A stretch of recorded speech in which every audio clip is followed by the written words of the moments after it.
Hi friends, I am Rajat and I am studying in class 10th। So friends, आज इस video में मैं आप सभी के साथ अपनी टिप्स एंड ट्रिक्स शेयर करने वाला हूं फॉर सॉल्विंग अनसीन पैसेजेस। तो कल के स्ट्रेटेजी वीडियो पे बहुत सारे फ्रेंड्स कमेंट कर रहे थे कि अनसीन पैसेजेस कैसे सॉल्व करने चाहिए, पहले अनसीन पैसेज को पढ़ना चाहिए फिर क्वेश्चन सॉल्व करने चाहिए, या पहले क्वेश्चन करके फिर पैसेज को पढ़ना चाहिए, या बहुत सारे डाउट थे इससे रिलेटेड। तो आज सारे डाउट आप सभी के मैं क्लियर भी करने वाला हूं और मैं क्या टिप्स एंड ट्रिक्स फॉलो करने वाला हूं वो भी आज इस वीडियो में मैं आप सभी के साथ शेयर करूंगा। तो without wasting any time start करते हैं। सबसे बड़ा सवाल यह है कि अनसीन पैसेज में पहले पैसेज पूरा पढ़ना चाहिए अच्छे से, फिर क्वेश्चन करें, या पहले क्वेश्चन एक बार देख लें उसके बाद उन क्वेश्चन का आंसर हम अनसीन पैसेज में फाइंड करें। कौन सा तरीका सही है? तो फ्रेंड्स देखो, अभी आपने जो सीबीएसई ने recently additional question paper release किया था, जिन फ्रेंड्स ने सॉल्व नहीं किया वो सॉल्व कर लेना। हमने अपने चैनल पे अभी रिसेंटली उसका सोल्यूशन भी अपलोड किया।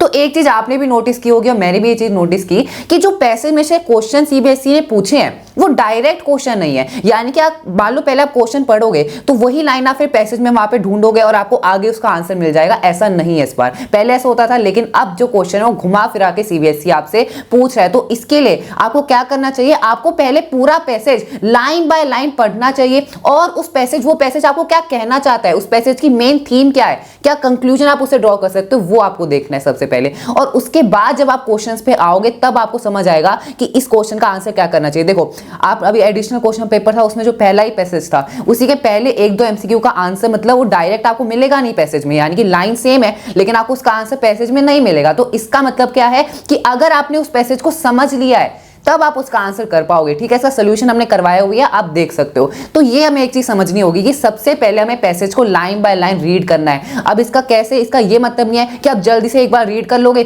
फिर क्वेश्चंस पे आओगे, फिर वापस उसको पढ़ोगे, फिर दूसरा क्वेश्चन, फिर वापस पढ़ोगे। इससे आपका टाइम वेस्ट होने वाला है। करना क्या है, एक बार पढ़ना है, आराम से पढ़ना है, हर एक लाइन को पढ़ना है, समझना है और फिर आपको क्वेश्चंस पे जाना है। ठीक है, एक बार पढ़ना है और अच्छे से पढ़ना है। ये इस चीज का बहुत ध्यान रखना, बहुत इंपॉर्टेंट बात है। तो ये एक तो सबसे इंपॉर्टेंट बात थी कि पहले क्या करना चाहिए, पैसेज पढ़ना चाहिए, क्वेश्चन करने चाहिए, या पहले क्वेश्चन पढ़ने चाहिए फिर पैसेज करना चाहिए। तो ये मैंने आपको बता दिया, you have to read the passage first, आराम से पढ़ना है, पूरा पढ़ना है लाइन बाय लाइन। उसके बाद उसकी थीम समझने के बाद फिर आपको क्वेश्चन सॉल्व करने, क्योंकि इस बार सीबीएसई आपसे घुमा फिरा के क्वेश्चन पूछने वाला है। अगर आपने थीम समझी होगी तभी आप आंसर कर पाओगे। सो फ्रेंड्स, अब इसके बाद आपको क्या करना है, इसके बाद आपको कुछ सैंपल अनसीन पैसेजेस सॉल्व करने हैं। अब देखो, जैसे कि फॉर एग्जांपल अभी सीबीएसई ने सैंपल पेपर भी दिया आपको और एक प्रैक्टिस पेपर भी रिलीज किया है। उनके तो आपको पैसेजेस सॉल्व करने ही करने, वो तो कंपल्सरी है। वो अगर आपने कर लिए हैं उसके बाद अब अपनी कोई साइड बुक, रेफरेंस बुक, या फिर गूगल पे बहुत सारी वेबसाइट्स हैं जो अनसीन पैसेजेस प्रोवाइड कर रही हैं, उन्हें आप सॉल्व करके देखो। कैसे करना है सॉल्व वो मैंने आपको बता दिया। पहले पूरा पैसेज पढ़ना है और क्या आप एक थीम उससे निकाल पा रहे हो, उसे कंक्लूड कुछ कर पा रहे हो, उसके बाद आपसे क्वेश्चन सॉल्व हो रहे हैं नहीं हो रहे हैं, ये आपको पता लगेगा जब आप अनसीन पैसेजेस को सॉल्व करोगे। तो और कोई तरीका नहीं है,